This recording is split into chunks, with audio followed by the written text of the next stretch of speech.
Have you ever wondered how everyday products like cleaning products, plastics, skincare products, different things you put on your body and are found in the environment can be affecting your health? Well, the Vibrant Wellness Toxin Test or Environmental Toxin Test tests for a wide range of these toxins to see how well you're detoxifying them, and if not, then we can help come up with a strategy to help improve your detoxification. We can't avoid these toxins, they're everywhere in the environment. We can definitely reduce our exposure though. But the first thing in knowing is how exposed are you? So let's dive in and have a look at the environmental toxin test.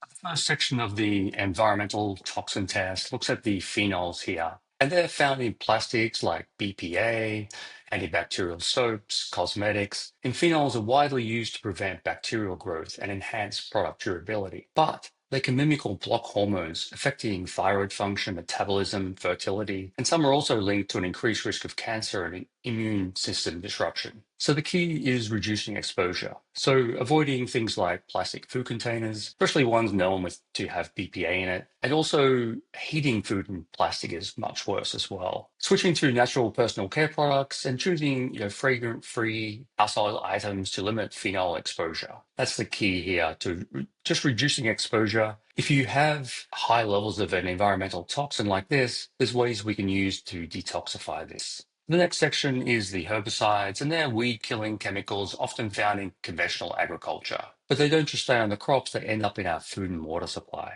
So the most common one that people have probably heard of is glyphosate.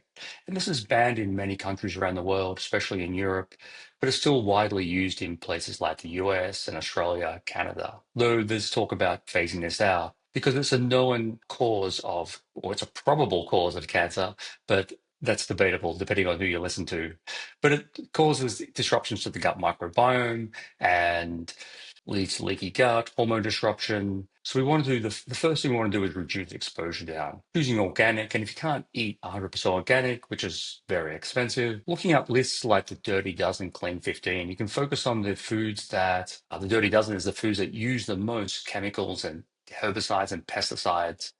So if you cut out those foods, you're going to be going a long way to reducing down your exposure. Filtering drinking water and things like that is also a great thing to do. So the next one, particular glycine, is a mitochondrial marker. And this one's a bit different. It's not an environmental toxin, but it's a marker that your body is under mitochondrial stress. If you're feeling chronically fatigued, this could be a sign your body is struggling to detox properly. The next section looks at some common industrial chemicals and pollutants, and these are commonly used in things like flame retardants on furniture, industrial solvents. They're even found in processed foods and contaminated water. The big thing with these types of chemicals is that they can disrupt your hormone function, especially thyroid, immune, and then that leads to, once again, a wide range of chronic health problems. The best thing to do is reduce our exposure. So be careful of clothes and furniture treated with flame retardant chemicals, filtering tap water again, and just focusing on reducing down your toxic burden from the food supply too.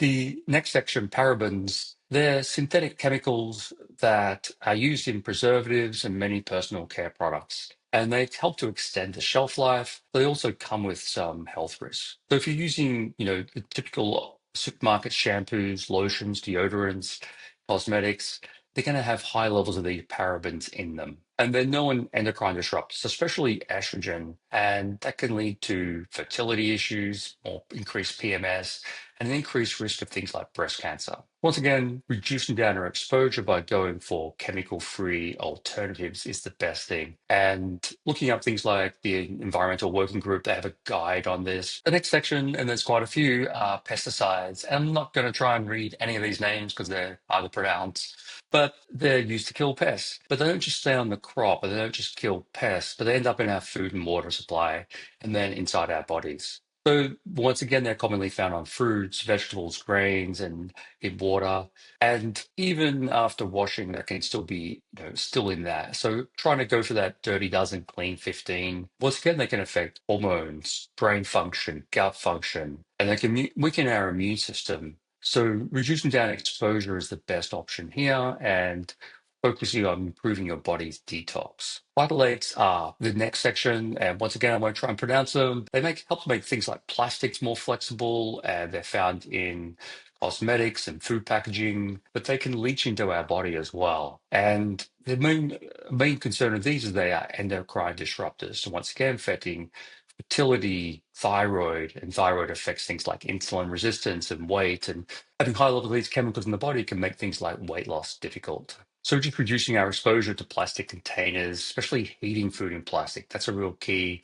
And personal care products again. And the final section is the volatile organic compounds. And they easily turn into gases, making them a common air pollution.